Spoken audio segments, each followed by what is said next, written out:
And we also have HBO Max. We've been binging on that now. We just watched, I watched Kong versus Godzilla. Is it worth it? I don't want to see... Here's what I put this way. I watched Kong Skull Island. I watched Godzilla. I liked them both. I don't want to see mom and dad fight, so that's why I didn't want to watch this movie.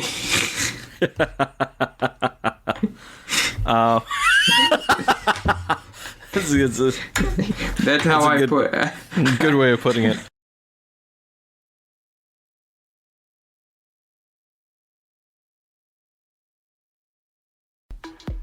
Oh, baby, I came to jack.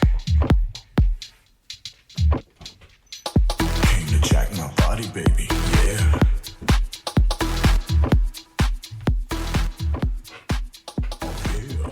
Welcome to Noble Thoughts by Idiots, a show about board games, movies, video games, and anything in between. We don't take ourselves seriously, and neither should you. Now sit back, relax, and prepare to walk the plank of the depths of our minds. I'm your host, Captain Bagels, joined always by me faithful crew. Long-time friend and fellow podcaster, RipleyGoose. How are you today, Goose? I'm amazing. How are you? Very good. I feel like crap. My ankle hurts. My hands don't feel great. But you know, that's a side point. Everything's going great. How's your week been? Oh, busy. Nice. You know what, though? We're going to be getting a board game session soon, in about a month, I think, aren't we? Let's hope so. Yeah, I'm hoping. Yeah, then we can finally actually do some board game talk on this show. It'd be very nice. But we're not alone tonight. Who else do we have with us? Well, I believe we have our faithful companion. I wouldn't call him a concubine, but maybe. Smee. Welcome. Hello. Thank God I'm not a concubine. That would be just terrible. Close to being a porcupine. What the hell? Just like a porcupine. Yes. Yeah, porcupine. Sorry, imagery. All right, bad.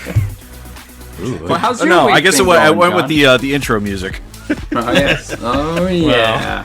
No, nothing like that. Well, so your week's been going okay for you? I mean, Smee. It's okay. Yeah, it's going great, actually. So, Nice. no microphone issues, none of that stuff, Very Going nice. to work, coming home, sleeping. Oh, I had a sleep study the other day. That was fun. A sleep study? Yeah. That's, What? Okay. Did they tie put you up to a electrodes all over contraption. you? Yep. Well, not in... They actually have you do it at home now. Oh. So basically you'd tape up this thing that kind of looks like a bomb up to your chest, and then you go to sleep, and you put these things in your nose. Okay. And it's supposed to record you at night. I think it would be awesome in the middle of the taping. You'd totally screw with them. Start doing demonic possession shit in the middle of the night.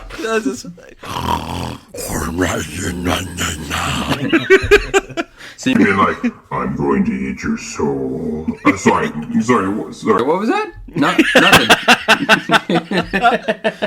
There seems to be something disturbing on your nothing. sleep study. I'm just gonna go back to sleep. We're okay. Sorry. That'd be great. 5 minutes. So we are talking. your soul. No. So tonight we're going to be talking about the 2005. I can't say blockbuster, but I think I may. I'm not sure if it's cult status, but we're talking about The Hitchhiker's Guide to the Galaxy from 2005. The movie itself was actually rated PG, which was actually kind of surprising after I thought about it. I'm like, okay. And where were you guys both? Do you have fond memories of this particular movie? I don't. I never had any interest in it when it first came out. I might have seen it on TV, like bits and pieces, but I was never really interested in seeing it. I do want to clarify on something. Okay, so this might not be. It wasn't as popular inside the States as it is over in Great Britain. Okay, the person that actually wrote the books, and we're going to get into it. This was a big deal over inside Great Britain. Okay. Yeah, it's British humor. Douglas Adams is actually the author of the books that this movie is based off of. I mean, it's actually a series of like 5 different books all in one. So this movie kind of like takes it and puts them all together. And they do leave out parts, and what the parts they do have, they made into a coherent film. And this is actually, by the way, this is I don't want to say a remake, but it is a remake. There was actually another film that came out in 1981. 1981, I believe it was. Yeah. So it was big inside British. It's actually, if you could think of it as English version of Star Wars. Oh my God, they're making that movie? Yes, that is their version over there. Hitchhiker's Guide to the Galaxy. Much zanier, wacky version of Star Wars. I always had I wanted to see this movie. I love really quirky and weird movies. In the British movies, a lot of times they do that, and that's why I was excited to see this. I don't think I saw it in theaters. I remember you talking about this movie nonstop. Really? What? In school? Yeah. I don't know why. Or maybe, I feel like you did see it in theaters. I could be completely wrong. It's just what I remember. Maybe I did. After many years of alcohol You did. abuse. You saw it with me and Dad. Oh, was it? Yeah, okay. That's good to hear. Because when I worked at the movie gallery, which is actually how I came across this movie, so I couldn't find it on any streaming services, but I have an actual DVD copy that I got from Movie Gallery. When Movie Gallery closed, I was able to snag a bunch of movies for like $1. You stole it? No. We paid. You borrowed it? You can't destroy this piece of property. I'm taking it. It was $1 each, and I think it even has 3807 on the disc, which I believe was a store number, which was weird for me. You had to throw it away? Yeah, well, it's funny because I remember being on the screen and there just being this DVD cover, Dope Panic, which is Hitchhiker's Guide to the Galaxy. Are you guys looking at the OneNote by chance? Yeah. I never look at that app. Yeah, so you see the cover there. It has that whole logo. I remember being just a wall of those, stocking them all the time. And I think that was probably, because I started working at the movie gallery 2006, summer 2006. And that's when it came out, I believe summer 2005, and then it ended up being on DVD like later that year in 2006. And that's why I remember it so much. And it's a lot of fun. But the thing that was fun was this movie, I had to put it in, and I had some real flashbacks back to the store. Like, I miss Blockbusters and movie galleries. I don't know about you guys. I mean, that was Friday nights for us. Did you remember the bartering system we'd always have to come up? Oh, yes. Mom's like, you can take 2, but there was 5 of us. And we're like, well, what about this one? And they always had to talk to the general consensus. Why don't we go with this movie? Now, I will say the best time that ever happened in my life that was freaking awesome was when our older sister chose a movie that I bet you remember, John, called Boat Trip. Oh, yeah. And let me put it this way. Rachel picked it, and it was like Horatio Sanchez and Cuba Gooding Jr., who was always known for, very drama movies. You may have seen him in Snow Dogs, but he never did anything, super raunchy. And so I remember everybody's in the living room, ready to watch this movie, and Rachel got the unrated version. but didn't know quite what the movie was about. It was just like a comedy. And I remember the DVD menu comes up, and there's just 3 women with their tits out right on the DVD menu. And our dad could not stop laughing. Like, he was laughing so hard. And I know my brothers, like, obviously John and Andrew and I were like, yes? I kind of was like, I'm not saying anything. And we looked at Rachel like, best movie ever, Rachel! And she went so red in the face. Like, I that is like a very fond memory I have. And that was... That's funny. But basically, before we get started with talking more about what I wanted to talk about, I wanted to see if anybody's going to be drinking any beverages tonight. I have one. You have one? I have one. Okay, what are you drinking? So I'm on this wonderful jug that I can't take any of the alcohol on it, but don't worry, I have big giant 16-ounce can of Red Bull. Very nice. Yeah, comrade? Yeah. Goose, are you drinking anything tonight? I am. What are you drinking? A nice, tall, 16-ounce glass of sugar, otherwise known as Coca-Cola. Oh, okay. Not sponsored yet. Now, I know I always come in and say I'm drinking, Alcoholic. and I'm drinking Corona, but I have decided to step it up, and I have gotten myself a Sam Adams Boston Lager. So that way I can Samuel say, Jackson? yeah. You know what? That is a freaking Good missed choice, opportunity. Yeah, that's exactly. That's exactly what Have Sam you seen my Adams would do. movies? Oh, Deep Blue Sea, Jurassic Park, a shark ate me. well. Do you guys have bottles to open, or are you already drinking? All right, I don't. I'm going to open up mine. Okay, let's count it down.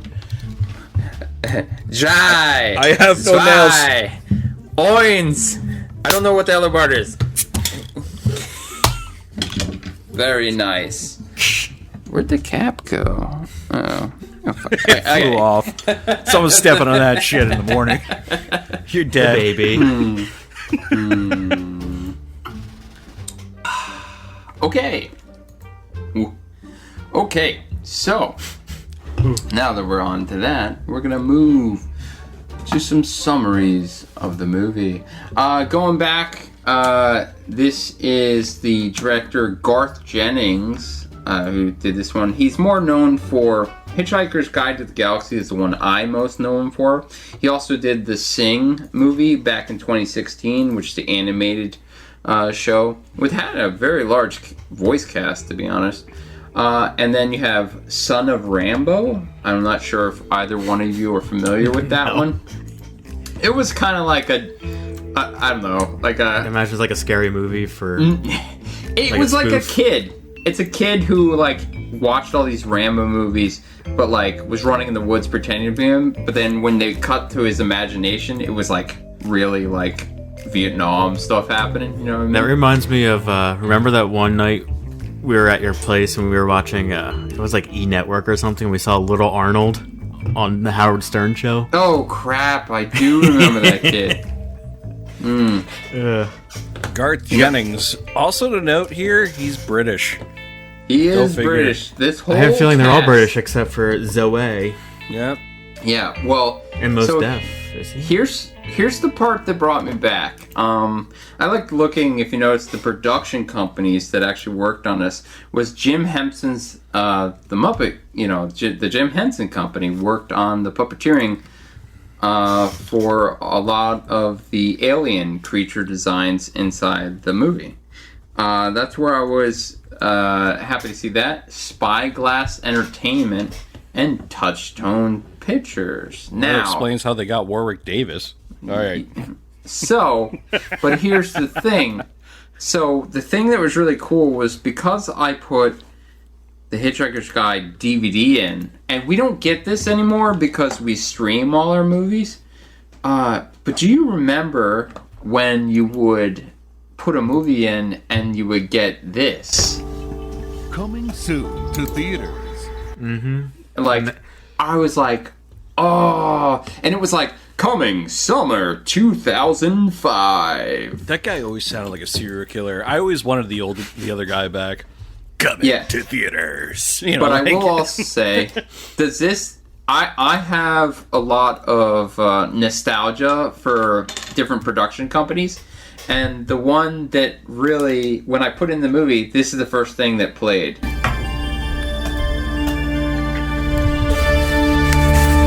Yeah, that always reminds me of, like, I mean, obviously, we don't see it much anymore, but it always reminds me of, like, old movies. Yeah, like, for some reason, like, 80s and 90s. And that's... So, like, Touchstone, where they have, like... that is the Touchstone and the DreamWorks and one Home was Entertainment cool. logo. Sonic branding.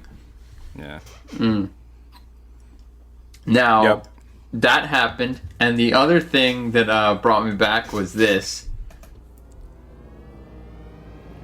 The THX. I always remember the one scene from Tiny Toon Adventures, the movie, and they have The this audience where everybody is now deaf. Yeah, I totally remember that.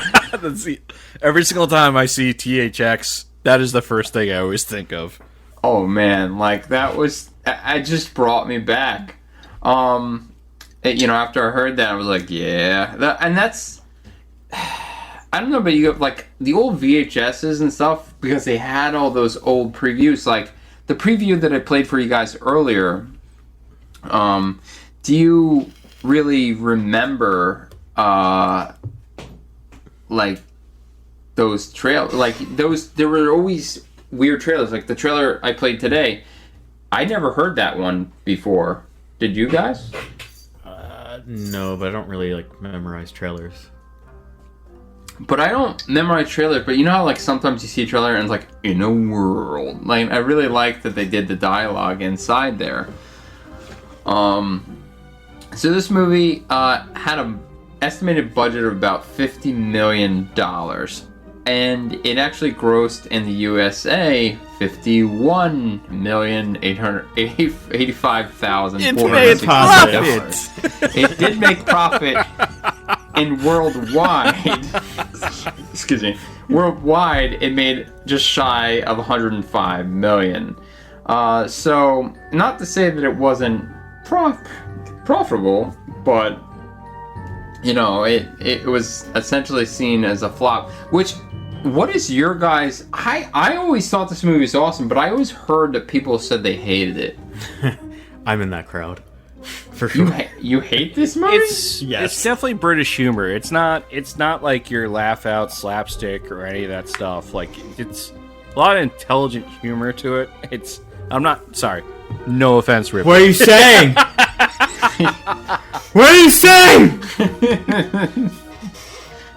I'm just saying that the jokes in it don't exactly translate well. British humor is never really translated well over here in the States as much. Like, that's why you look at, like, a lot of the Monty Python humor. See, I find Monty Python movies hilarious, though. And I'm a big fan of Doctor Who, which this reminds me a lot of... There is a Doctor Who cameo in here. Not a cameo, but a reference that I'll mention later. Who's that? Who's Dr. Hugh? Dr. Hugh. Cool Whip. Cool Whip. Hugh. Hugh. So this movie had approximately about 6 taglines. Don't panic. Don't leave Earth without it.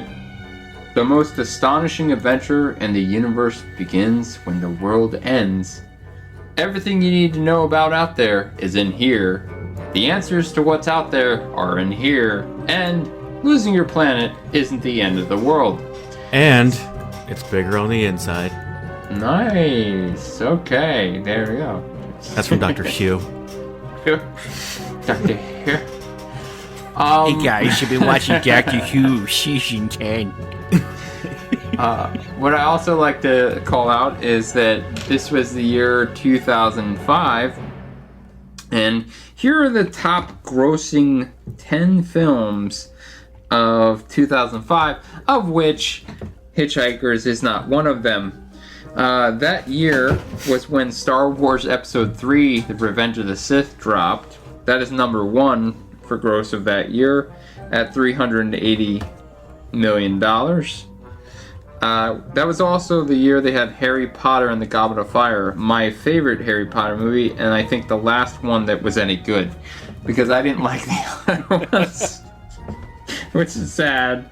275 mil. God, you're gonna have all these Harry Potter fans like give us hate mail now. Oh yeah, I mean, I liked Harry Potter, but like after Goblet of Fire, it went to like seriousness. It didn't. Ha ha ha! See what it did there? There's an actor in this movie who was serious. Snape. Sorry, I'm just throwing it out there. It makes you feel any better. I've never seen any Harry Potter film except for the first one. Wow. And I hated that one. Really? Yeah. I thought Harry Potter all the way up to Goblet of Fire is awesome. After that, they started getting too, like, I don't know. I mean, I like the they books. lost their way. I just didn't care about the movies. Like, maybe I was past that point, maybe. Yeah. I always enjoyed them, but they went from being, like, fun to, like, I don't know, this person died. I'm not saying people can't die, but, like, more fun and whimsical.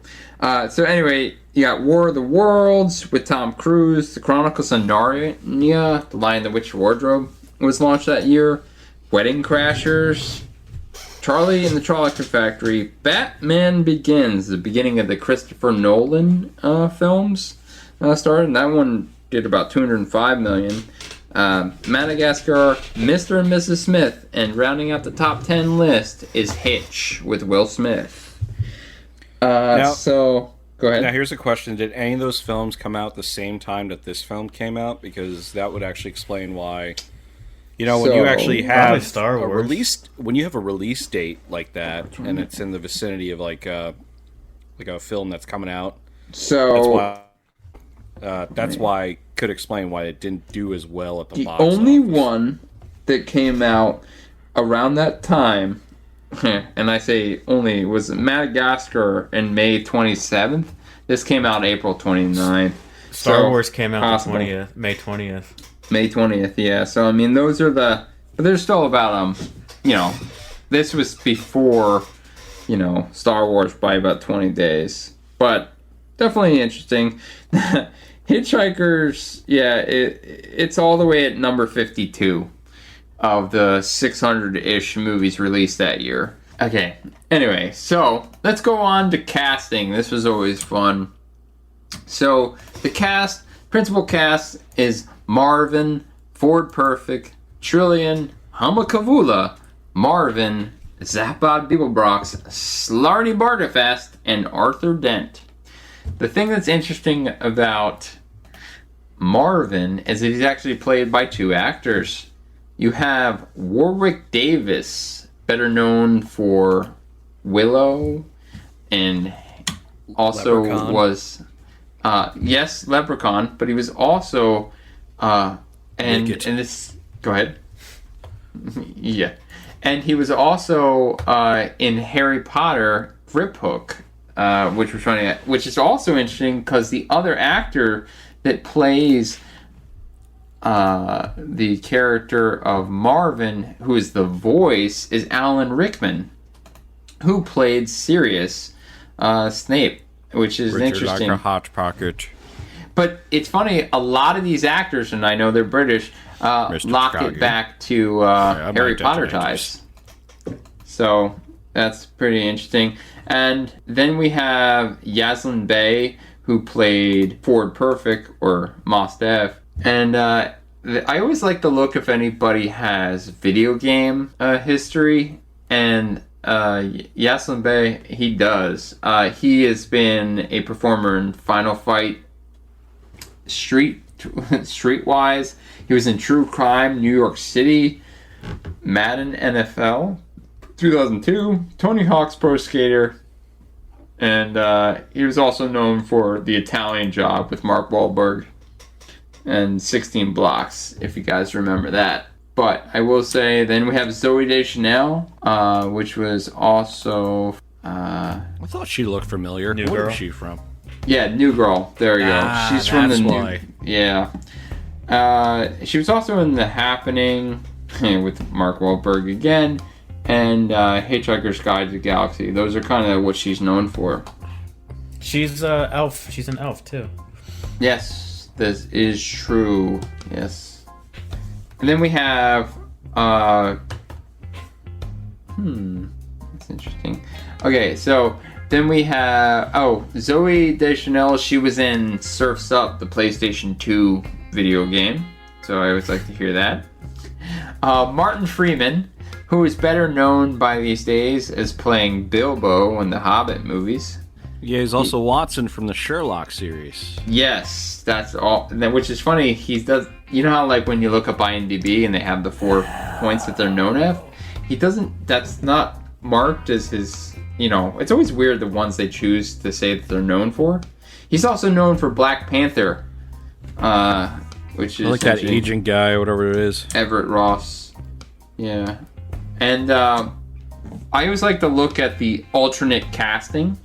At one point in time, Martin Freeman, who plays... Yep.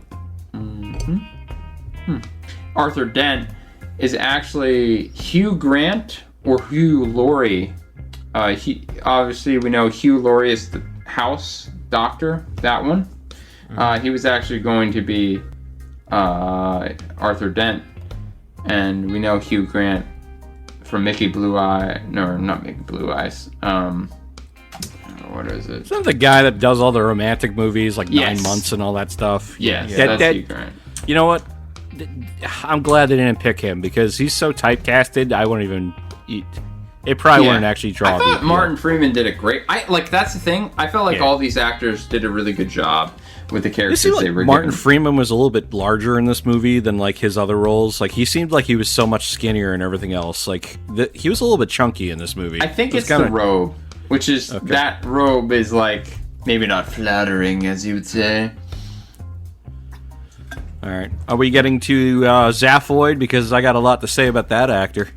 Okay, yeah, sure, I can... Well, let me just go so I don't miss something. He is coming up. Then we got Stephen Fry, who's the narrator.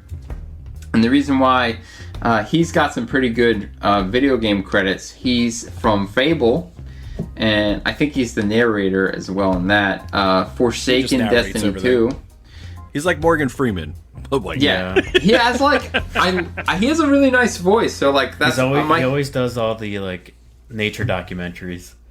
Oh yeah, and like David Attenborough kind of thing. Yeah.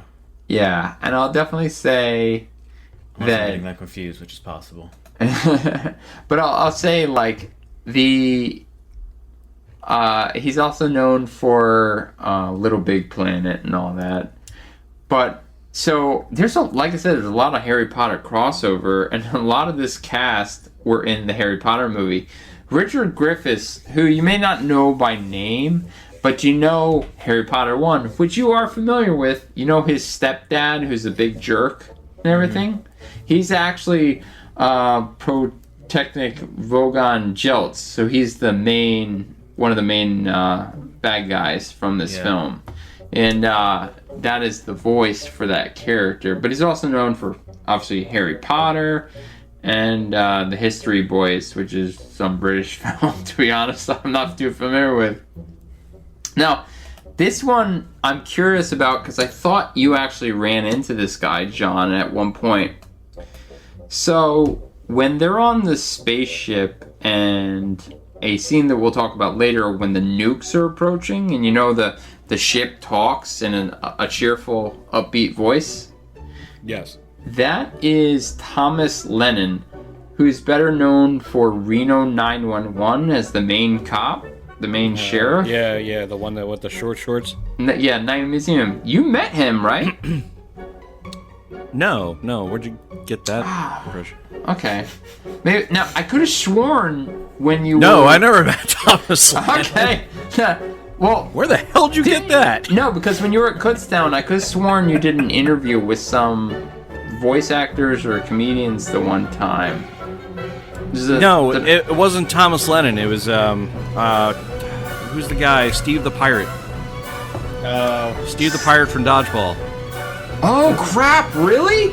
Yeah, He's now- he was the one. He was the one Steve the that I Pirate. interviewed. Yeah, Dude. I interviewed him. That's awesome because he's now Resident Alien. Is his latest Alan Tudyk. Yeah, he was the one that actually showed up at Kutztown. I actually got a chance. They made fun of me the entire time because I was trying to keep it professional. I just didn't know what the hell to do. I was like, had professional questions, and they were just clipping jokes left and right. Yeah. So I thought it was funny. Yeah, that's cool. All right. Okay. So sorry, short spot. I'm not trying. It's all good. Okay, it's all good. No, it was funny. I didn't know. It was like I was very nervous. I didn't know what the, it was my first celebrity interview right there. So That's awesome because I didn't realize. I for some reason I had in my head it was Thomas Lennon. But Thomas Lennon was actually originally considered for the role of Ford Perfect, but they actually ended up making him the voice of Eddie the computer.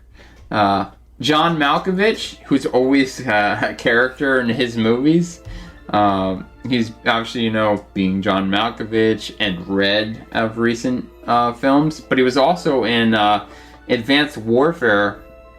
In their Zombies game, they put John Malkovich in as they digitally scanned him, so he's like a badass, if you can see that there. Now, this one's fun. Another one of the Vogons is played by Ian McNeice, who was Ace Ventura, When Nature Calls. The handler for Ace Ventura? yeah. The heavier set dude guy? Shouldn't we slow down? Nonsense, movie pants. Yes. So,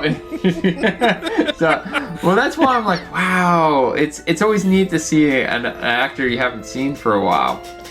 And then, really Deep went with Thought. every turkey-necked English actor for these people. Chicago. Do you have a Shish dollar? kebab. Chicago. Helen Mirren played Deep Thought, the one that announces 42, and she's also known for, as of recently, Red, among any. But now we're on to Bill Nye, the guy you wanted to talk about, me brother. No, it wasn't Bill Nighy. I wanted to talk about Sam Rockwell. Oh, jeez. Okay. Whoa. You hear good. I do. It's late. Bill Nighy's a good actor, don't get me wrong. He's been in a lot of things, such as Valkyrie, and he was actually the bad guy inside Underworld. Yeah, He Victor. was Head Davy of the Vampires. Jones. Shaun of the Dead. Yeah. Yeah. Bill Nighy is just amazing. Yeah, as an he's good actor. whenever He he's had- in. He had kind of like a minor role in this, but I mean, his name is just ridiculous. Yeah. Slart to Bartfast. Yeah, so actually, the author, he created that name. He was trying to make it sound like profanity without being profanity, so he could get past the whatever the British version of The censors. the British censors. So, but Bill Nighy, he's known for he's been in Destiny 2, The Elder Scrolls Morrowind, and Disney Infinite. So. I'm pretty, and He's got a lot of films underneath him. Like as far as he's a quality actor. He does so many things. Many things. He's an actor's actor. Like he goes out there all the time. Alan And Rickman. Tad. Alan Rickman. Harry Hans Potter, Gruber. would you like a hot pocket? Mr. Takagi, I'm going to count to 3. There will not be a 4. 1. 2, 3. Oh, He's so nasally. You just gotta shove your entire voice up in the front of your mouth. and It's dead. just- seriously, that is how you talk like Alan Rickman. He's, it's like Just Alan adding for Rickman. good measure. So I was putting I Alan would like a Rickman hot down. pocket. Please We pick know up him- hot pockets before you come home. Hans Gruber. Yeah, like Alan Rickman's great in whatever he's in too. Robin Hood, Sheriff of Nottingham. Obviously, he's Galaxy Quest. Yeah, freaking Alexander Dane as the Galaxy Quest, and Professor Sirius Snape from Harry Potter. Another Harry Potter reference. The voice of God from Dogma. Oh, freaking yeah! You're right. I'm telling you, he's just he's almost like Tim Curry. He's just been in so many good things. Sadly, he did pass away, though. Yeah, unfortunately. I think you even decided to text me. No, because, I don't hear it from Smee. I don't hear from Smee for a while. There's a beep! Yeah. It'll be that. I don't hear from Smee in a while, and all of a sudden he'll be like, guess who died? This person. By the way, DMX died today. I'm just telling you. I just forgot that. Sorry. I am not cheering that. Yeah. I'm not cheering. Woo, woo. No, I'm just saying. It's on the death meter. Celebrity death. I was not cheering his death. I was cheering the fact that, oh, look, another celebrity died. Oh, yeah. It was... yeah, it was unfortunate. But what was fun was... What I did notice is, like I said, I'm very big into video games, and I did notice that a lot of these actors that are, and we'll get to Sam Rockwell, who is next, but I will say, before we let him go to you, that I saw that Dishonored 2, are you guys familiar with that game at all? Mm-hmm. I started looking at I know of it. That voice cast of that game, and that's a good game. You should definitely play it. They have Rosario Dawson, who is the nurse from like Daredevil and all the other Netflix original series. They have Vincent D'Onofrio, which is the guy that plays Kingpin in Daredevil.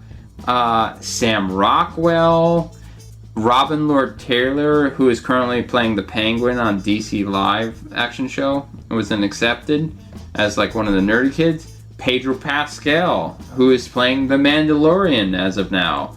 And Michael Madsen, who's from Kill Bill fame, Species, and Reservoir Dogs, to name a few. Like, that movie, that game, has a huge freaking cast. And it's got a good story, so you definitely check it out. But, I'll leave it on to you, Sam Rockwell. What do you have to say about Sam?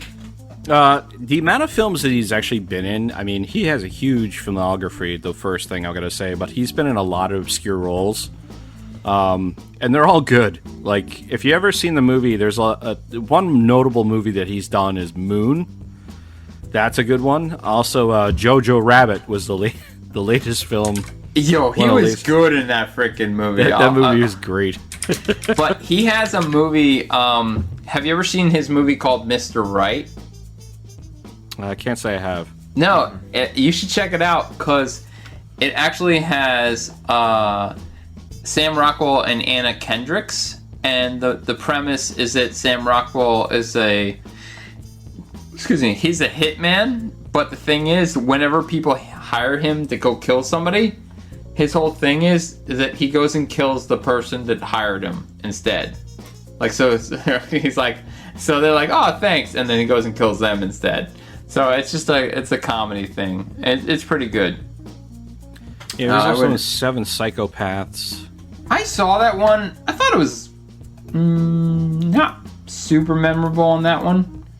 And one of the last notable names I can think of from this movie that I remember is, and he has a very brief cameo, is Jason Schwartzman, who was from like Mount Rushmore and Scott Pilgrim vs. World fame. It's when Zappa Beerbox is, watching the news report on him, and at the very end, just like, I'm talking like 20 seconds, Jason Schwartzman's on there and just talking about Zappa Beerbox, and he's just this guy, and that's the last part you see of him. So, but yeah, that is pretty much the cast in detail. Oh, and this is also the second science fiction comedy movie in which Alan Rickman and Sam Rockwell appeared in the same movie. I will give you guys one guess to think what that other movie is. I think I mentioned it earlier. What was it? Nice. Galaxy Quest. There you go. Yes, you are right. Yep. Another obscure role for him as well. Oh, yeah. Like, Sam Rockwell. Every single time you see him, it's like, oh, Sam Rockwell. yeah, he's freaking awesome. Yeah, so I congrat you. You know, get 2 coins. Yay. But I hit a frickin' thing on the spikes, so all them coins fly out. I gotta... Crap. Okay, so... Crap. We're... Digitized crap. Alright. So, that was the cast. And now we have all the characters as we said. So let's move on to the movie. So I'll basically just give you a brief summary. Mere seconds before the Earth is to be demolished by an alien construction crew, journeyman Arthur Dent is swept off the planet by his friend Ford Prefect, a researcher penning a new edition of the Hitchhiker's Guide to the Galaxy. And that is the story.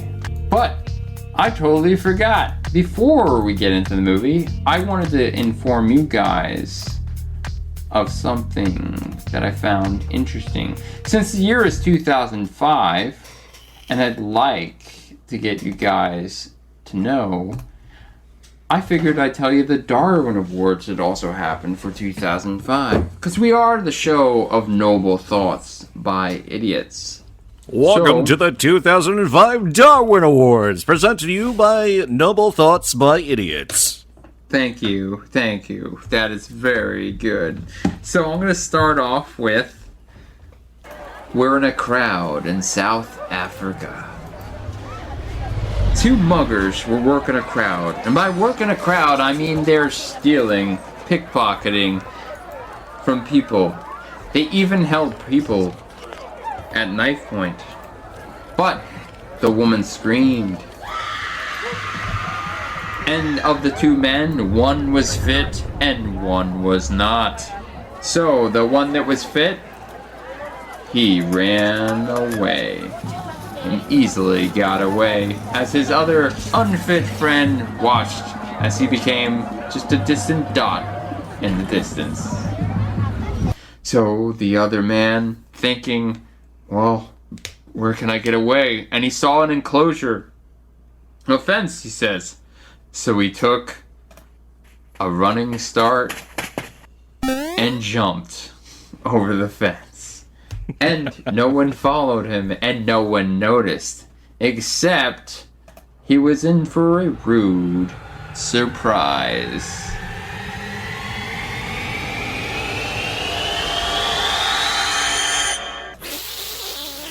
So what he forgot to mention was that he was in a zoo. And he had totally forgot that the enclosure was for Bengal tigers. There were 3 of them. So, they had their way and pretty much ate them. And then put them out. And that is a story of one of the Darwin Awards. The zookeeper coming next day found the body, or at least the remains of the body, and that would not have been there if they had not fed the cats earlier, the day before. There wouldn't have even been a body left. Good God. Your thoughts? Well, what you get? Doom. Oh yeah. Definitely none. But now, my friends and family, I take us to Canada. We're out in Canada where things are happening. And when we come to this... Sorry, wrong Canadian. Unit 215, go and please take over a possible 23102, drunk driving. Alright. And then what happens next? Alright, this is 215. I'm on my way to check it out. I'll let you know.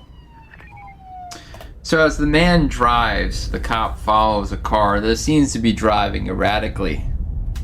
Now, the man driving around realizes that the man has blown through a stop sign. So as I said, he flicks on his sirens and continues to go after the individual. The man freaked out and spun into a ditch. Now in this case, the way the vehicle had propped in, the tail end of the vehicle, the both wheels were suspended 2-3 feet up in the air, and it was a rear-wheel drive vehicle, so it was not getting any forward force. Realizing that the man was still gunning the gas, the cop decided to have a little fun. So what the cop did was, as you can see, the speedometer on the person was reading about 60 miles per hour.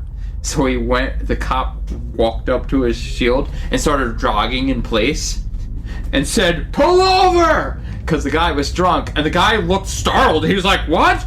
Because realizing the guy thinks he's going 60 miles per hour, so the cop's jogging in place. "Pull over!" And the guy didn't decide to pull over, so he put his foot down the pedal more and jumped it all the way up to about 105 miles per hour. And so the cop was like, "Screw it!" So he smashed the windshield in and robbed the guy from the vehicle. So when they took the guy to court the next day and the cop was there, the guy was like, "I don't know whatever happened, Judge, but that guy's got hell of a cardio."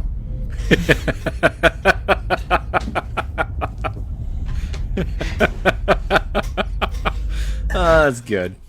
Yeah. And I will start it. Shit. And the story of 2005 that I will leave you for, that one was a Survivor, not a Darwin Award. But this next one, I think we can mark it as definitely a Darwin Award. Yeah, because this one, let's just say, this is the story of the man from Croatia. He was a chimney sweeper. This man, the chimney sweeper, well, he wasn't having a good day. What was happening was, this 55-year-old Marco, he retreated to his semi-detached workshop to make himself a tool for chimney cleaning. His normal chimney device was too short and not making it work. So what he chose to do was, he was ingenuitive and smart thinking, so he thought. So he found a piece of chain, and he took the chain and he saw the metal pole that he would use to chimney sweep. Well, he's like, well, if I attach with my welding tool the chain on the one end, I can attach that. And then he needed an anchor on the other side. So what he found was a metal ball that was nice and heavy. So he was going to anchor that on the other side. So he takes, the chain and actually, welded it to the back end of the metal part. Well, the thing is, then he went to proceed to use the metal ball, and weld that onto the other part of the chain. What he didn't know was that the metal ball, and I'm going to say, I don't understand how he didn't do this, and also, these articles that I'm referring to are all backed up, like they have, it's actual reports. The metal ball that he was using was a hand grenade. He took a torch and he torched the grenade.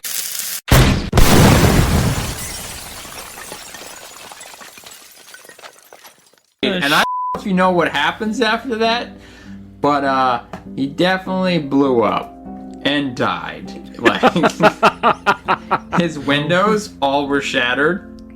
Also, he was shattered. And his nice sports car outside, that was shattered. The chimney that he was trying to take care of, untouched. Only in Croatia would you find a freaking hand grenade just laying around. Yeah, like that, just right? like going on. It's like you don't find that. United States, you wouldn't find. Oh yeah, there's a accidentally glued that hand grenade there. No, apparently they're laying all over the place in Croatia. Just finding the sewer drains, piles of grenades laying on the corner. I don't know how that happened. Come get your grenades! But your bows, your guns. You don't hear about people grenades. getting accidentally blown up by a landmine, going taking a picnic inside the United States. That's the difference between. This is why you gotta love our country. No offense to any Croatian listeners, if we have any. Of course. Just chased away all the Croatian listeners out there. Oh, I was listening to Noble Thoughts by Idiots, but they made fun of my country. Well, here's goodbye. Bye-bye. What the frick? We had one listener in Croatia, but then Smee had to open up his mouth. Yeah, not good. Yeah, so never good. So, not once, not. What I also find interesting for these movies is like the background of how things were made, and this is where things get interesting. I will say that this movie was in development hell for over 15 years. As I said earlier, Douglas Adams insisted it would be made sometimes before the last Trump. So, kind of close.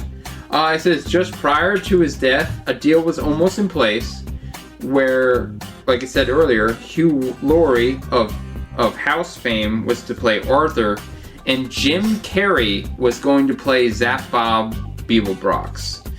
And that would have been interesting. Yeah, and the late Sir Nigel Hawthorne would have been Slarty Bartfast, which was, I think, may have been in the original film. But the movie was first opened in 1982 by producers, and, like, the idea of it. And what happens, they wrote 3 jobs for them per the contract. But during this time, Medjuck and Gross were considering Bill Murray or Dan Aykroyd to play Ford Prefect. But then Aykroyd sent them his idea for a movie from 1984, and they ended up doing that movie instead. I give you one guess what that movie is. Ghostbusters? That is it. Ding, ding, ding. Yeah, so that it's always interesting to see how these things come along. But it's just, we could have had Dan Aykroyd or Bill Murray. That would have been different. To be American, not British. So I guess you could say definitely. So I'm guessing the 1981 movie that they came out with was like strictly the British studio that went with this. And so let me get this straight. So the movie that they released in 1981. All right. As soon as that was released, they're like, we got to make another contracted movie to make this movie again. Like, I don't know. Yeah, like, I guess if you take it that way, they were going for the thing. So wait. 1981. You said it came out in 2005, but they started in production in 1980. Well, the original one came in 1981, but I'm not sure, and I didn't do the research like that to know for sure. I apologize. I take it back. All right. So those of you listening, going out there, he said the math doesn't add up. No, don't please don't nerd out on me like that. Okay. All right. It was a little bit. All right. So 1981 was the original that came out. Oh yeah, I believe so. But 15 years of development from 2005 would put it at 1990, right? Yeah. Well, wait. Did you say? 1994. I was like, I'm going to move on. Math is not our strong suit. We're going to leave it at... No, sorry, 1990. 1989. I was like, sure. Yeah, that's the number. And like, mind you... 1989? Oh, my God. I'm so sorry out there. I totally that up. Let's there are winners and my there bad. are losers, and we're like, and there's no alcohol in this. 2005. Yes, we are mostly sober. -5, -10. That's what was okay. All right, I got you. You've been waiting all night to use that thing.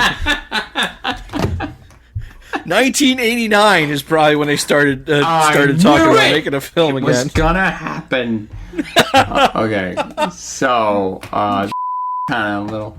So as you know, the movie opens with a bunch of dolphins singing "So long and thanks for all the fish." Was this your first time viewing this movie, Goose? I think I've seen parts of it before. I've tried to watch it, I know, on a couple occasions, and I just ended up turning it off like 5 minutes in. That Okay. yeah, Did you watch it to its entire? yes, this time I did. It was a struggle, but Really? yes. Okay. All right. Interesting. I thought this movie moves. I don't think it overstays its welcome. Everything's something interesting. The dialogue, but maybe I just like those types of movies that, they're just weird. I like weird movies. This is an John? obscure film. I mean, This is Smee. Damn it. It's okay. This is definitely an obscure film. As far as watching it, I did enjoy it. But you're saying that, I mean, as far as like seeing it, I wasn't blown away or anything like that. If that's what you're. Well, no, I was just saying, like, I think the movie holds up in that it doesn't really age because it's spacefaring. There's not really too much. There's only one thing particular that I can see that actually shows it as aging, and you'll see slightly. phone?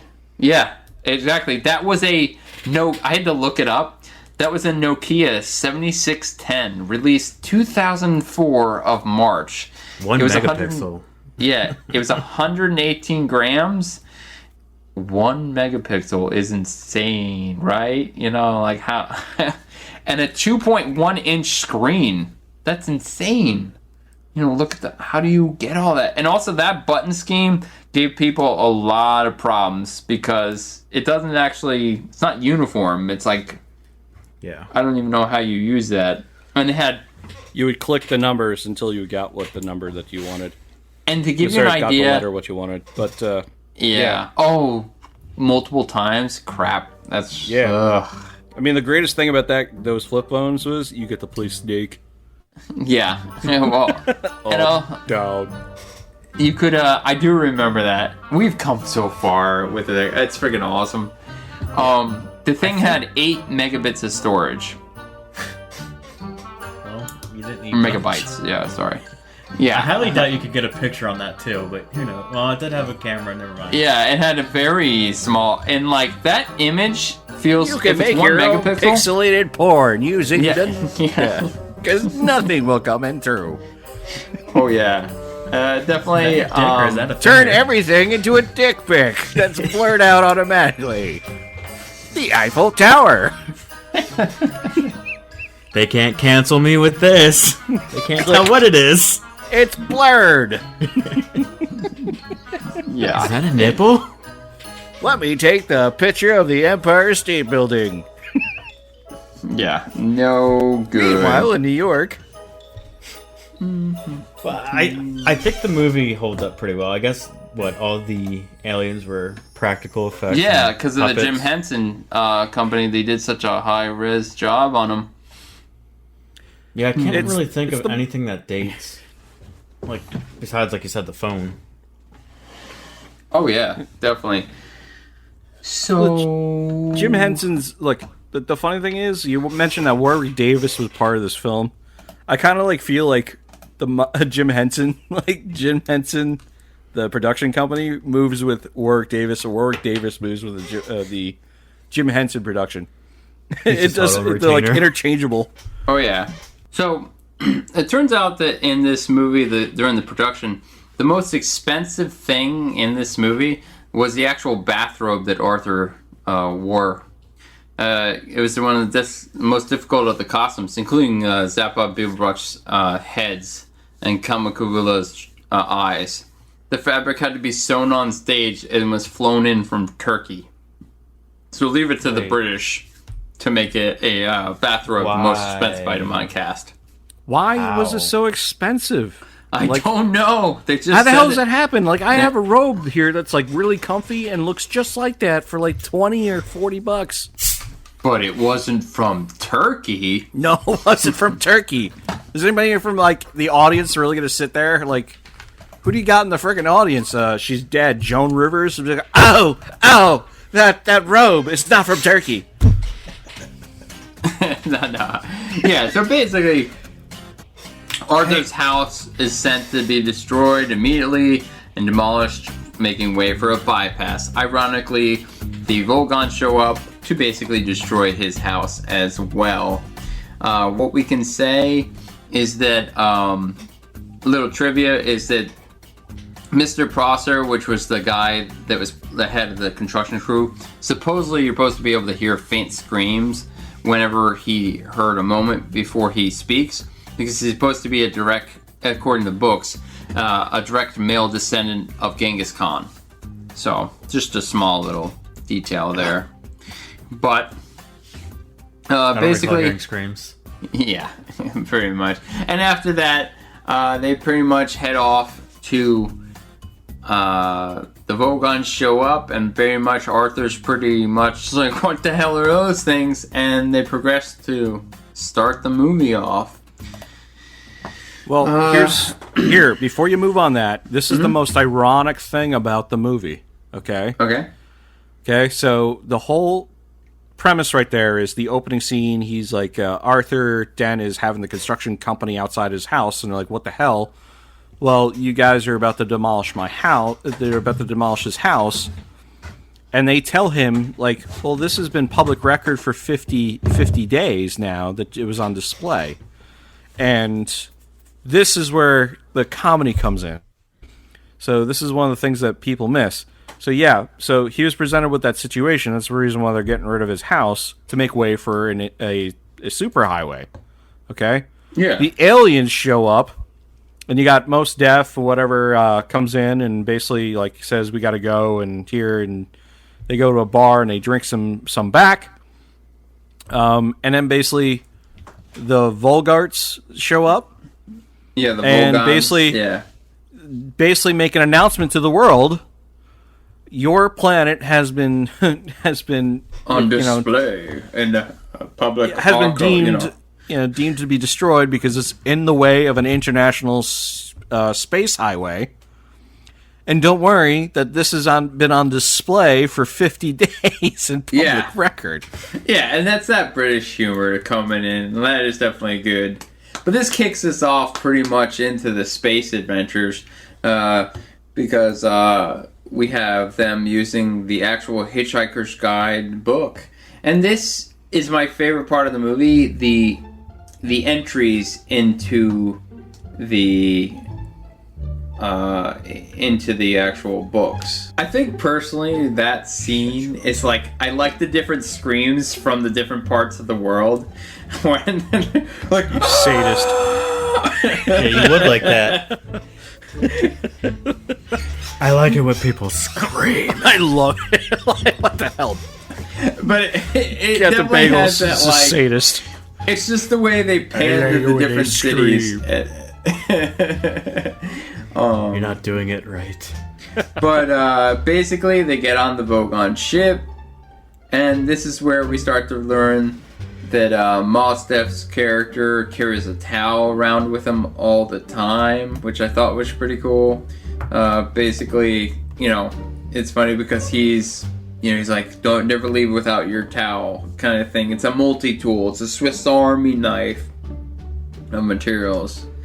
But the Vogons pretty much find that they're on the ship relatively quick, and we start to get our first entry into another entry into the Hitchhiker's Guide. But I think they do such a good job of quickly giving you snippets of information in these books, going like, Vogons, don't let them read poetry kind of thing. What did you think of the Vogon puppets and depiction?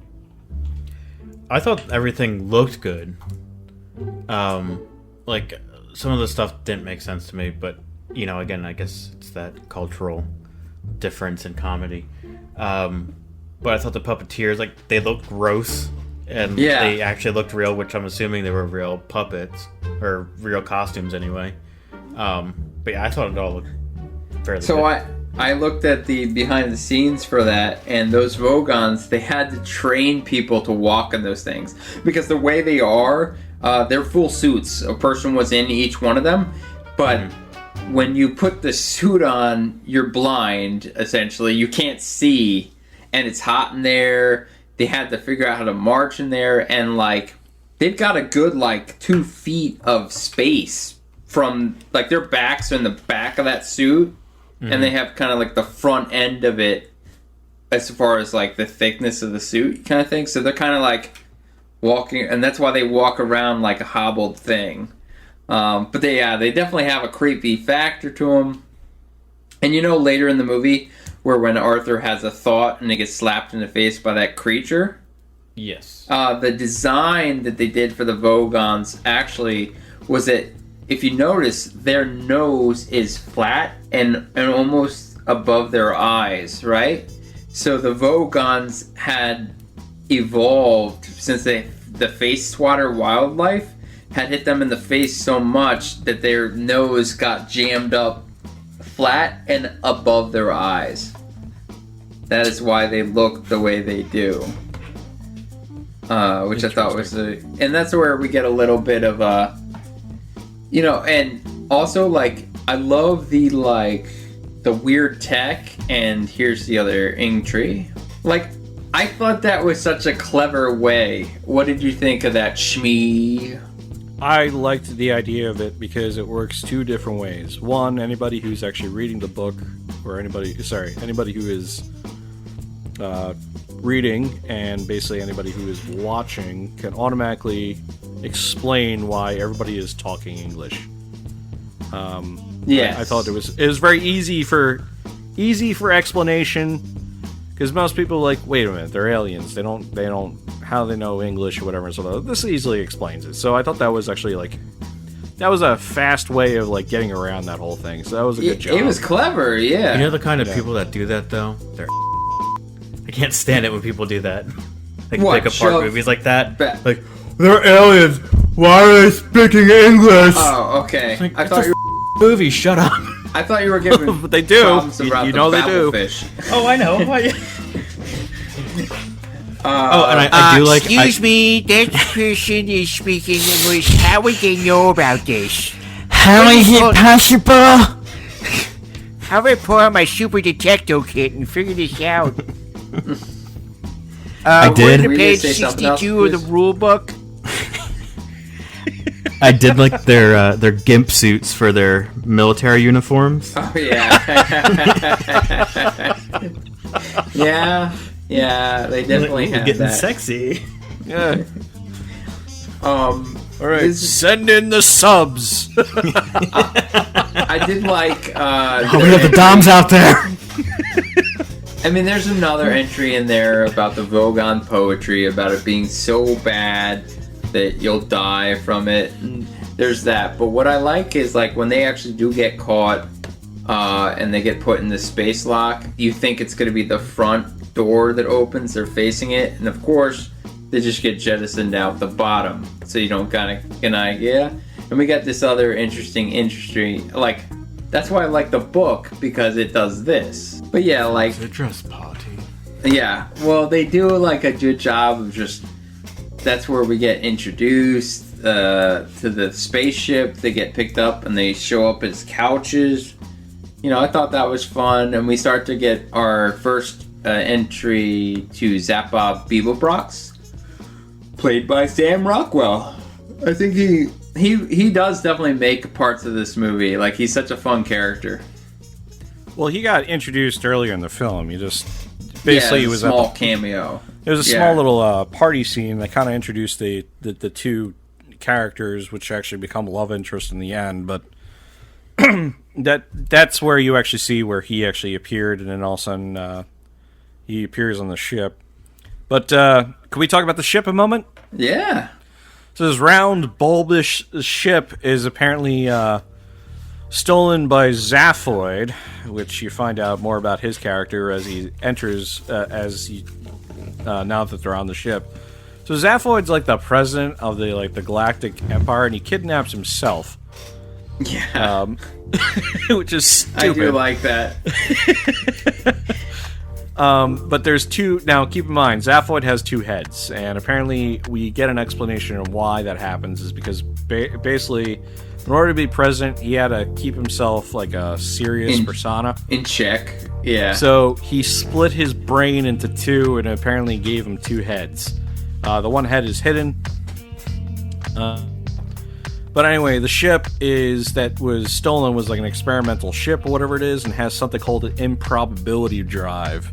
So basically, in order to go through, instead of like, think of it like Star Wars, where there's like warp speed and you hit the buttons and you have to do all the calculations, you go in one direction. What it allows you to do is skip those things through a wormhole by creating these improbabilities and turns the ship into funky shapes. Reality bends or whatever, and that's how they explain it.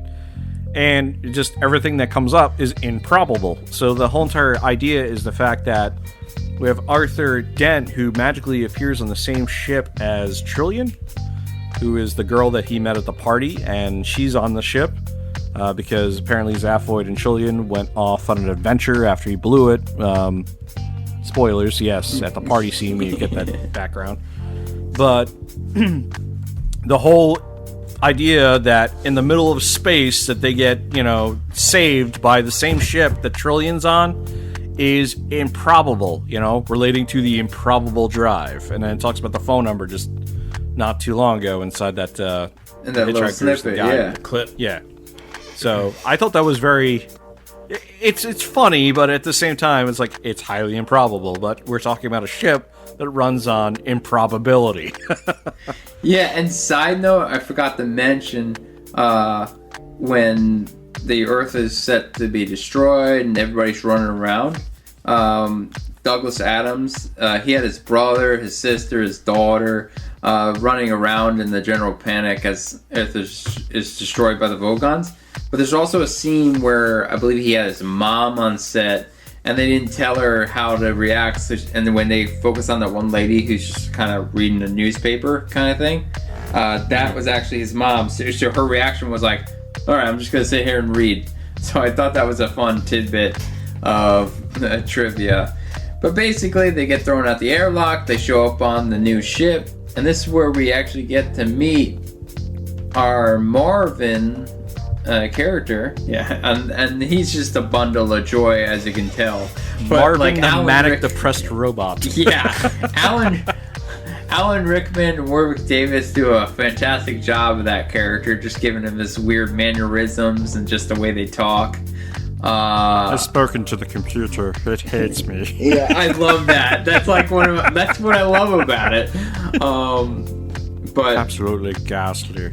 Also, what was interesting, the Vogon written language you see on the release forms, actually turns out that's actually a form of English. It's called Pitman Shorthand, once taught to hundreds of thousands of office workers in the British Commonwealth, which was a series of curved and straight, meant to write down sounds much faster than regular writing. So yeah, it's a little trivia there.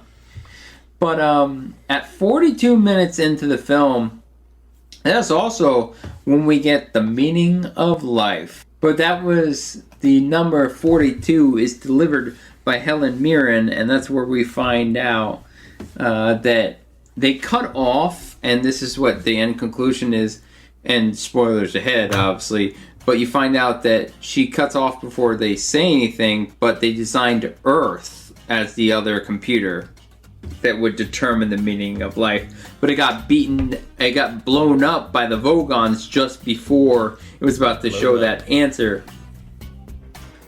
So. Alright, so let me explain to the audience out there for a little bit coherency here. Alright, so we know that the fact that the planet was about to be blown up on Earth, they, basically get off Earth because it was actually blown up, then they get on the Vogel ship, and then basically from there, they end up inside the improbability drive ship. And I told you that Zaphoid actually stole that ship for one reason, and we get into kind of like the main premise of the plot. So they do go to the scene, which, by the way, I told you that earlier that Douglas Adams had 5 books that make up the Hitchhiker's Guide to the Galaxy. The Meaning of Life, which is 42. So the computer actually decides that, it says, all right, well, you're going to have to come back, and I'm going to have to give you a better answer. I'm going to create a computer program for you. Then you can get your answer. Zaphoid, the whole reason that he kidnapped himself and took the improbability drive was to actually go find the answer on, what was the planet name? Magira or Magathria. Magathria, okay. He goes and tries to take the ship to get to Magathia to actually get the, he doesn't know where it is yet. He's got to find some items along the way. But his whole mission is to find the meaning of life for fame and money. That's it. Yes, infinite fame. That's it. So that is the premise of the movie. Like, Arthur Dent and Trillian and all the other characters are just along for the ride, but basically the movie moves from being survivors to this whole mission that they're just trying to get to find Zaphoid's mission, which is, the meaning of life. Yes, that is whole... Shenanigans abound. Yep. And like I said, she says 42 is the answer of life right at 42 minutes into the movie. And obviously, like Smee said, Zappa Beaverbrox is going after fame, trying to go to Magathria. After that, they arrive to try and get the pointed perspective gun, but one of the characters gets captured, Trillian, and they have to rescue her later. So, this is where... Okay, and you said you were a Doctor Who fan, Goose? Yeah, so, Shada, which was a prison planetoid of the Time Lords, can be seen in the background during the factory floor scene on Magathia. So... I don't know if that means much to you, but that is... No, I mean, I like the show. I wouldn't say... Okay, yeah. I'm well versed. Yeah, I was like, okay. But, like I said, Trillian gets captured by the Vogons, and they depart, and the three must rescue and mount effort to the Vogon homeworld. This is where we find those face-slapping creatures, and it explains why the Vogons have the noses so high up their forehead. And she also finds out that in this time frame she's about to be fed to a creature, and we get this interesting comment. And I thought that was a very interesting scene where Trillian's about to be fed to the monster, and the journal entry says basically what to do when your life's about to end, and it's all about perspective.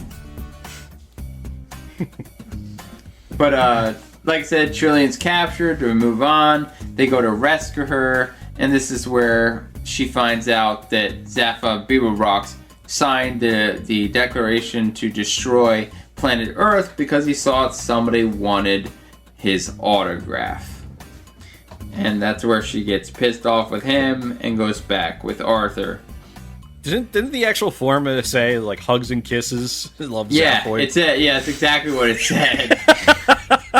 The order to destroy Earth says, hugs and kisses, love Zaphoid. Oh, yeah. It was definitely interesting. Because he's an idiot throughout the entire movie. Yeah. Yeah, but basically, we move on to that. The group escapes the Vogons, followed by the Galactic Vice President, who's trying to get Beaverbrox to actually come back and actually do, But it's funny because the Vogons are saying, well, he's both the president, he's both the capture, or the captee, and the kidnapper at the same time, so they just go and try and kill him continuously. But Vogons are known as the worst shots in the universe. Like stormtroopers. Yes. Pretty much. Who's worse? You heard the irony out there. Yeah, that's a good question. So, out there listening in the audience, you heard the irony right there, right? So, Zaphoid kidnapped himself And basically, there was a reading where the like the vice president or whatever and stuff of this, it actually is reading the law, and it says that they don't know, like the punishment for capturing the president is death. Well, the thing is, when you capture yourself, that's what the Vulgards are so bureaucratic, and they follow the rules. Either in pursuit of trying to save the president of the Galactic, which is Zaphoid, but they also have to kill him because he kidnapped himself. Yeah. So you see the stupidity in this, but that's why they're chasing him. So they go after Magathea. They want to go for the meaning of life, and they go to the planet, but it says that it's closed. And this is where we find out that they try and pursue, and the planet goes, "Thank you for your continued perseverance to our island. As a sign of gratitude to us, we have sent you 2 thermonuclear warheads." And this is one of my favorite scenes of the movie, when the nuclear warheads get turned into a bowl of petunias and a very surprised whale. Okay, I'm glad you mentioned that, because that I was actually going to say, I thought when you actually, on the mess, I wasn't sure how we were doing this whole entire podcast, but I remember you saying pick out your favorite scene. Yeah. I was going to actually mention this scene right here. Yeah. I love, like, what do you think This of is the one of my dialogue? favorites. This is my favorite, like, basically my favorite scene in the whole movie. Well, in that case, let's try... we didn't actually have it. Yeah, but basically, I think it's just... I love the whale's response. It's like, oh, what's this? I'm going to call it falling. And then I like when he talks to the end. He goes, oh, what's this large ground? I'll say ground. Can we be friends? And the pan out where you just hear the loud thud. Well, I mean, the beginning of that is, it was just like, well, due to the improbability drive, a whale was actually produced and didn't have much to actually... It, like, just popped into existence. It didn't have much longer to actually go about its life, being reintroduced to it. It was just funny. But great scene of the movie. Like, this movie... We have a lot of spoilers for this, so we're thinking that you actually watched it. This is, yeah. Yeah. We think that you watched this film, but that scene right there, huge appreciation for that kind of humor. Come on. So I was gonna say a trivia thing I found out from the books, that unfortunate bowl of petunias, it's revealed in the novels to be a creature named Argajaj, who is continuously killed by Arthur Dent, usually by accident, and is reincarnated every time, and Arthur kills it again by accident. And if you listen carefully before it hits the bowl, you can hear, "Aw, not again." That's what that meant. Yeah, and that's actually from the books that we find that out. It's interesting. I only read the first book. There's like 5 of them together. Oh, you actually read the first book? Oh, I read the first book. I have the collection, the hardback. Yeah. But, look, cell phones and everything like that has really dumbed down our attention span. I don't really have the attention span to sit down and actually read a full book. Like, it's either got to be read to me now, like doing the audios, or, like they put it in the movie forms, but I can't sit down and read a book like some of the others can do it now. I just can't. I don't have the attention span after the smartphone industry has just totally ruined that. So, well, let's sue the cell phone industry. You made me. Well, it's true. Look at the research on that. Yeah. When's the last time you read a long book? Never. War and Peace just the other day. Tolstoy. Okay. Yeah, I read Tolstoy in 3 days. The Art of War. Can't do that. I'm like that kid from like Billy Madison that's like trying to read through the book if I'm actually trying to sit down and read it, Today, Junior. Like, I can't.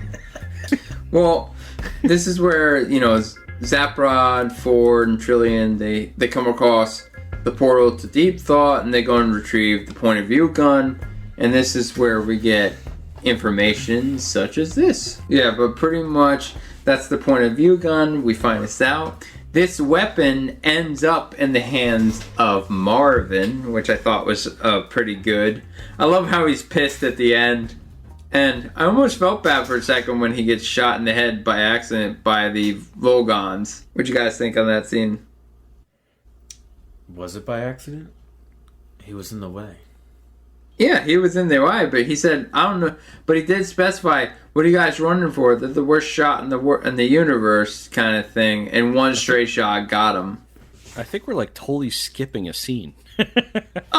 Well, I'm sure we are. I was No. I'm just saying. I'm like, okay, just for continuity's sake, I'm just gonna lightly broach it. I'm not gonna actually go into detail about it, but so yeah. So after the two missiles turn one into the whale, whatever, they actually go to find the computer. You find out that the actual computer that was created by, Deep Thought was actually Earth. And the whole irony is the fact that this whole book is all full of irony and just goofy things. But the whole thing is Earth was the computer that Deep Thought created after they gave the answer of 42. And she said she would create a computer so they can actually solve it, what the meaning of life is. And that's what Earth was, but it was destroyed. Okay? Yeah. So now we actually got that. Then how did we get to the Volgarts and Marvin getting the gun? Well, after they figured out that that Earth was the computer, underneath the thing where the computer is, they find the gun, and then basically this is fast forwarding, and now we're here at the Volgarts. But before that, we actually find out that Bill Nighy's character comes up, and because the Smart too. Yeah, I forgot. Arthur Dent, Zaphoid. Arthur Dent is separated from the group of Trillian, Zaphoid, and Steph. Arthur Dent was left behind because he refused to go through a portal because he was scared. But that's when he found out from Bill Nighy that there is an Earth 2, and that Earth was accidentally destroyed. All right, and then you see that there's a whole recreation. So then, fast forward, the Volgarts actually chased all of them. Then they all grouped together, and that's where Marvin got shot in the head. So then you can continue. I just wanted to throw it out there so we're not losing anybody. I feel like I mean, I knew that. I was basically just skipping along, but basically Marvin gets shot in the head after that because the mice. I know I jumped the scene. Basically, the mice wanted to try and get into the brain of Marvin, but he basically stepped out. They were going to saw his head off, take his brain out, but he managed to break loose and smash the rats and get out of the apparatus. And that's where we end up with Marvin with the gun. And he basically turns it into like a shotgun, and he blasts the entire Vogon landing force, and they were all so depressed that they can't go on, which is just the way Marvin feels every day. The gun, whoever you aim it at, actually ends up seeing it from your viewpoint. That's what the gun is. I want that gun. I want to be like, here's how I feel right now. My leg hurts. Can you tell me? Like, should it hurt like this? I'm so depressed. I'm like, my leg, it really hurts. Yeah. You have a nail through it. Commit me. But pretty much, that's pretty much the end of the movie, where they end up, and then they say, hey, there's a restaurant at the end of the universe, which was another one of the books. What was interesting too is on the Heart of Gold spaceship, I forgot to mention, is that the part where that when the lights are on that ship, is that they could only run it for 8 minutes at a time because the entire set would catch on fire if they did. It was so wired. I'm sure that passed insurance inspection. Yeah, I'm sure. Like they were like, "Oh, doctor, we're gonna need another Timmy." Yeah, and I forgot to mention that John Malkovich, his scene where he's like doing the sermon and saying the great white handkerchief, Gesundheit, or like God bless you. Like I thought that was pretty funny. Yeah, I like that scene. That was one of my favorites. But my favorite scene, I think, was when they flash back to the pub and everyone's wearing a bag over their head. Oh, yeah, that was good. You're like, will it help? Not at all. Now just do whatever. John Malkovich's character was like almost like a religious leader, but it actually was interesting because they're saying that their religion, they believed, like they said they don't know. In one of the snippets, they were talking about like the different ways that the galaxy and the universe was created. Like one way was the fact that like a god sneezed. Oh yeah, that's how everything was created. So John Malkovich's character is actually like this church leader who, you know, almost think of it like a priest at a church, where they're talking about, oh yes, bless thee nose at you. Did you guys see the stinger scene in the credits? No. Yes.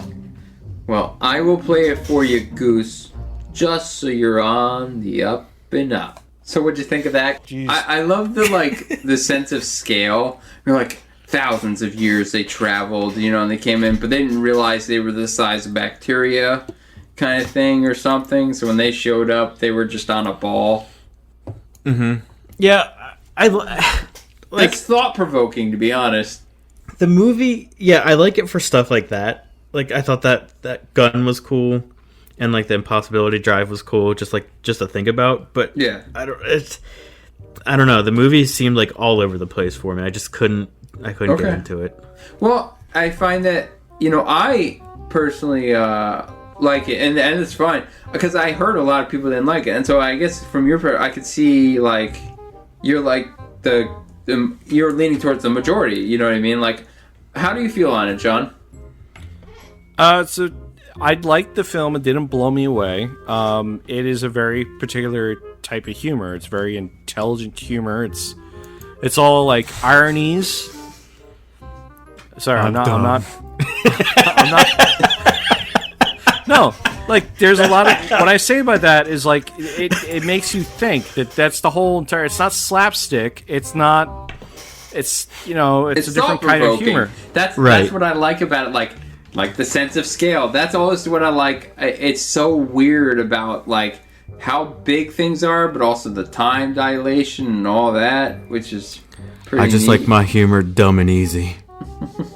No, there's different types of humor out there. I'm just saying, there's raunchy, there's, you know, there's slapstick, there is just basically goofy, there is, you know, but this one is a different type where it's actually a whole bunch of, everything is ironic inside the movie. Everything is, you know, it's not like the joke to it is not really obvious unless you think about it. And that's that's what I mean. Yeah, that's where the humor is. And it might not even hit you right then and there. You know, this is one of those films that you walk away from it and you go, well, now I finally get that joke. Oh, because you're going to have to think about it. Like sometimes it doesn't hit you right away. That's the thing about the movie. It makes you appreciate it later. And, you know, sometimes you have to watch a film like this like once or twice. This is not a movie that you can walk away and go, okay, I got every single joke that they were trying to get. Now, this is one of those films that, like, if you watch it, which, unfortunately, the rewatchability of it is not high because it's like, it's an okay film, but it's not stellar. And if you can watch it again, you'll pick up on things that you missed the first time. Yeah. So that's the way I kind of size this film up. And so there's an appreciation for it eventually after you watch it again. You might have to give yourself some time to watch it again, but sometimes those jokes, they'll hit you like days or weeks. Oh, crap, now I get that joke. That's funny. Okay, Goose. RipleyGoose. We're going to close out this show. I think we're going to do well. Got another episode in the can. And you